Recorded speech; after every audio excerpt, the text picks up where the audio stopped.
Hello दोस्तों, ये कहानी एक ब्रह्म राक्षस की है जिसे आप लोग जानते ही होंगे। इस पर कई कहानियां बनाई जाती है और राक्षस के अनेक नाम होते हैं, जैसे कि पिशाच, राक्षस, डायन, चुड़ैल आदि बहुत से नाम होते हैं।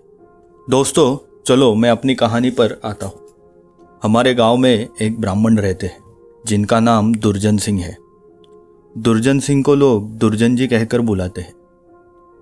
उनके घर से कुछ ही दूरी पर एक खेत था जिसमें वो खेतीबाड़ी करते थे। उस खेत में एक बहुत बड़ा बरगद का पेड़ था। बरगद का पेड़ बहुत पुराना था, लगभग 100 साल पुराना होगा। पहले वाला घर बहुत छोटा होने के वजह से उन्होंने खेत में नया घर बनाने की सोची। बरगद का पेड़ घर के बीच में आ रहा था, तो बहुत विचार विमर्श करने के बाद तय किया कि वो पेड़ काट देंगे। अभी नए घर का काम चालू हो गया था। जैसे वो पेड़ काटने के लिए गए, बादलों में जोर से बिजली कड़की थी, जैसे मानो कोई उन्हें पेड़ काटने से रोक रहा हो। लेकिन फिर भी दुर्जन सिंह ने किसी बात को पर ध्यान न देते हुए वो पेड़ काट डाला।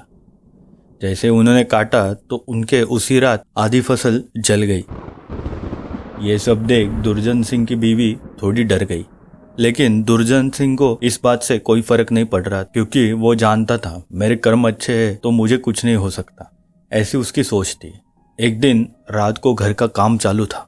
दुर्जन सिंह को अपने घर से दिखाई दिया कि नए घर के काम चालू है, वहां पे कोई अकेला आदमी घूम रहा है।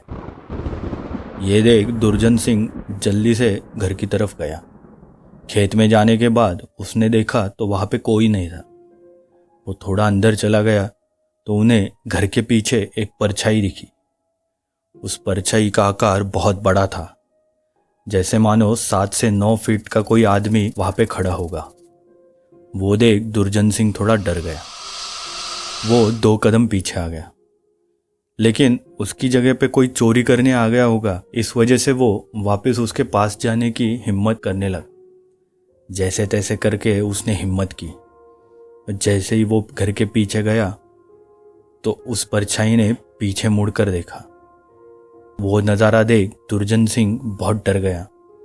जैसे ही उसने दुर्जन सिंह को देखा तो वो राक्षस हंसने लगा।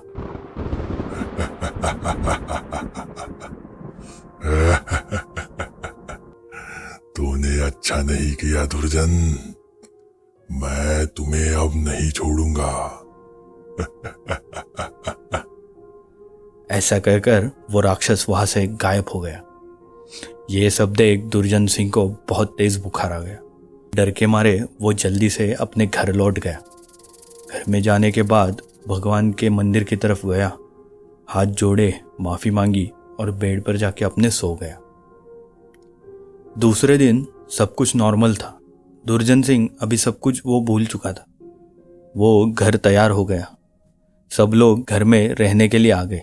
जैसे ही दुर्जन सिंह उस घर में रहने के लिए चला गया, तब से उसमें कुछ बदलाव आने लगे। कुछ दिनों बाद दुर्जन जी बड़े परेशान रहने लगे। वो कभी पूजा करते थे और कभी नहीं। तो उनकी बीवी ने उनके बदले स्वभाव को देख उनसे पूछा कि तुम आजकल पूजा नहीं करते हो और आजकल बदले बदले से रहते हो, कभी बच्चों को डांटना, तुम्हें क्या हो गया है? दुर्जन जी के चेहरे पर एक मुस्कान आई और अचानक दुर्जन की आंखें लाल होने लगी। और ये देख उनकी बीवी थोड़ी डर गई, लेकिन उसने हिम्मत करके पूछा, ऐसा क्यों कर रहे हो आप? ये देख दुर्जन की आवाज़ बदलने लगी।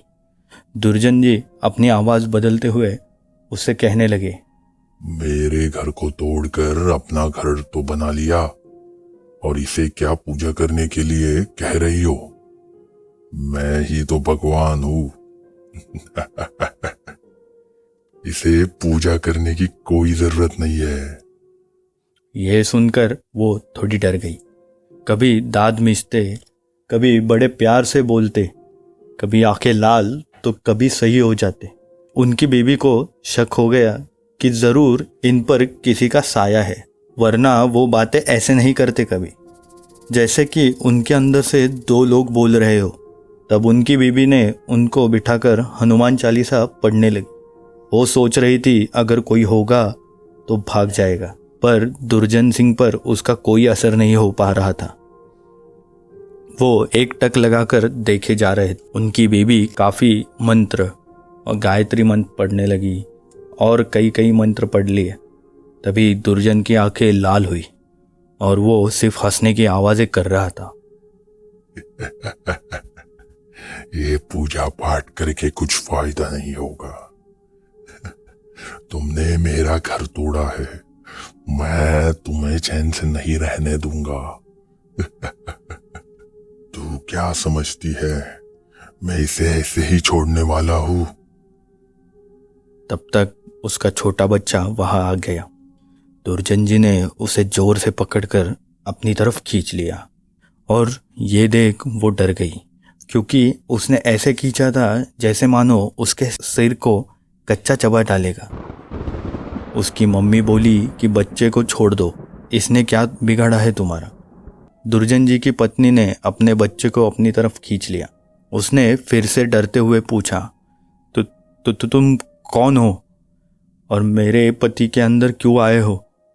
आप हमसे क्या चाहते हो? आप हो कौन? तब तक उसने कहा, अगर अपना भला चाहती हो, कम से कम 100 बरगद के पेड़ लगाना। पेड़ लगाओ, फिर मैं बताऊंगा कि मैं कौन हूं और फिर मैं चला जाऊंगा। तब दुर्जन की बीवी ने 101 बरगद के पेड़ अपने खेत में लगाए। एक दिन उसकी पत्नी ने देखा कि आज दुर्जन जी सुबह उठकर पूजा पाठ कर रहे थे। तब दुर्जन जी के अंदर जो साया था, उसने उनकी बीवी की तरफ देखकर बोला, मैं तुम्हारे पति को आज छोड़ के जा रहा हूं। तुम सदा सुखी रहो। तुम्हारे आचार विचार बहुत अच्छे हैं। मैं ब्रह्म राक्षस हूं। वैसे मैं किसी को नहीं छोड़ता और ना ही किसी से डरता हूं। तुम्हारे पति ने मेरा घर यानी वो बरगद का पेड़ काट दिया था, जिस पर मैं हजारों सालों से रह रहा था। मुझे गुस्सा तो आया, पर मैं तुम्हारी अच्छाई के कारण कुछ कर नहीं पाया। मैं इसे छोड़कर जा रहा हूं। तुम्हारे पति को छोड़कर तुम्हारा पति और तुम्हारा परिवार, तुम सब खुश रहो, ये आशीर्वाद देकर मैं जा रहा हूं। तभी दुर्जन जी की बीवी की आंखें आंसुओं से भर गई। ये सब देख दुर्जन जी भी ठीक हो गए। उन्हें पता तो नहीं चला उनके साथ क्या हो रहा था। बाद में कुछ महीनों बाद दुर्जन की बीवी ने उनको सब बता दिया। तब से वो उस ब्रह्म राक्षस को फिर कभी नहीं देख पाए।